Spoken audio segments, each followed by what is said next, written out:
Chers camarades, bonjour et bienvenue dans cette vidéo dans laquelle j'aimerais vous partager un petit résumé de la phase mécoise de l'islam. Comme nous l'avons vu, Mohammed avait l'habitude de faire une retraite spirituelle un mois par an dans la caverne de Hira. Il y pratiquait ce qu'on appelle tahannut, une forme de méditation et d'adoration de Dieu, et c'est durant l'une de ces retraites spirituelles que l'ange Gabriel, Jibril, est entré en contact avec lui pour lui révéler les premiers versets coraniques. C'est la sourate 96, Al-Alaq. Mohammed, horrifié de cette expérience, va partager cela avec son épouse Khadija, et c'est cette dernière qui va le rassurer et le conforter dans l'idée qu'il est le prophète de sa nation. Elle va également demander l'avis de son cousin Waraqa ibn Nawfal, qui avait embrassé le christianisme et qui avait des connaissances, une grande connaissance des livres sacrés. Et idem, ce dernier va lui confirmer qu'il a reçu la même révélation que celle de Moïse. Khadija va être la première personne à embrasser l'islam. Par contre, Waraqa ibn Nawfal ne va jamais se convertir. Ensuite, ça sera Ali ibn Talib, le cousin de Mohammed, qui était à sa charge. S'ensuit Zayd ibn Haritha, le fils adoptif de Mohammed. Et après, il y a Abu Bakr as-Siddiq, qui va lui convertir 5 personnes, à savoir Uthman ibn Affan, futur troisième calife, Abdurrahman ibn Auf, Zubayr ibn al-Awwam, Sa'd ibn Abi Waqqas et Talha ibn Ubaydallah. Cette première phase, elle va être une phase de prêche discrète et va rassembler une cinquantaine de musulmans. Lorsque Mohammed a commencé à prêcher l'islam publiquement, les Qurayshites étaient plutôt indifférents, ni enthousiastes ni hostiles à son message, jusqu'au jour où il a commencé à dénigrer leur divinité et à traiter leurs ancêtres d'égarés ou d'infidèles. C'était le point de départ des conflits entre les deux groupes. Les notables de Quraysh vont s'en plaindre auprès de son oncle Abu Talib à 3 reprises, mais cela ne va rien changer à la situation. Et c'est à partir de là que les hostilités vont s'intensifier. Tout d'abord, ils vont commencer à exiger de Mohammed de faire des miracles pour prouver sa prophétie. Ils vont lui demander par exemple de faire jaillir des rivières semblables à celles de la Syrie, ou de déplacer les montagnes qui les oppressent. Nadr ibn al-Harith, un connaisseur des histoires des rois de Perse, lui va affirmer que Mohammed ne fait que raconter les légendes des peuples passés et qu'il peut raconter de meilleures histoires. Et il va lui lancer un défi avec 3 questions.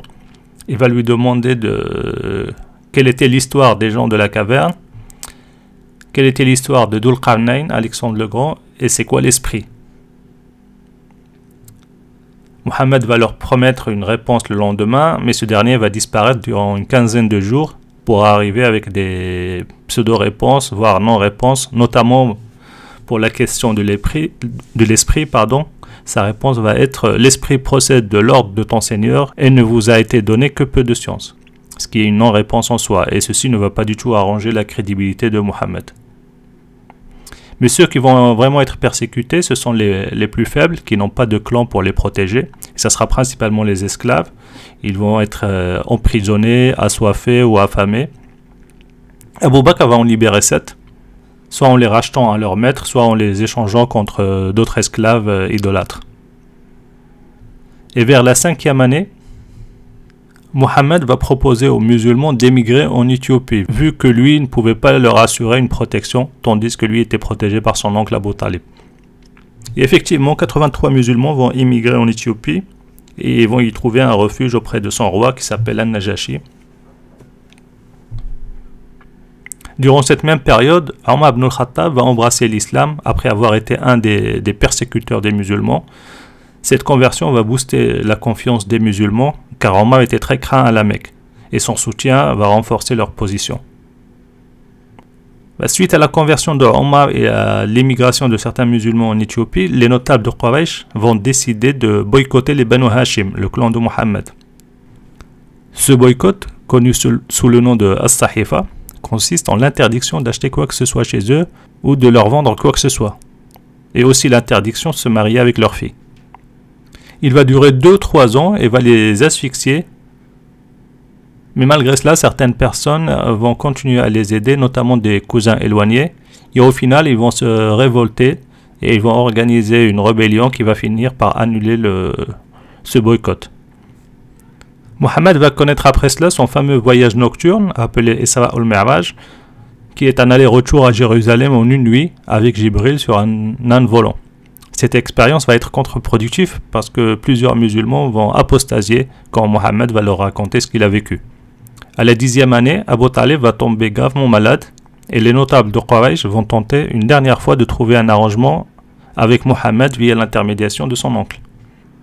Ils vont lui proposer qu'il les laisse tranquilles pour suivre leur propre religion et eux également le laissent tranquille pour qu'ils suivent sa religion. Mais Mohammed va refuser cette proposition et va exiger qu'ils reconnaissent qu'il n'y a qu'un seul Dieu, le sien, Allah, et qu'il est son prophète. Et par conséquent, ces négociations n'ont abouti à rien. Abu Talib va décéder juste après, suivi de Khadija, l'épouse et le premier soutien de Mohammed, ce qui va lui faire un coup dur. Il va perdre ses deux plus grands soutiens au même moment. Ces deux décès marquent la fin de la phase mécoise et le début d'une nouvelle phase durant laquelle Mohammed va commencer à chercher des alliances avec d'autres tribus que Quraysh. Je vous donne rendez-vous dans les prochaines vidéos pour voir les tenants et les aboutissants de la deuxième phase de l'islam, à savoir la phase médinoise. Je vous dis à bientôt.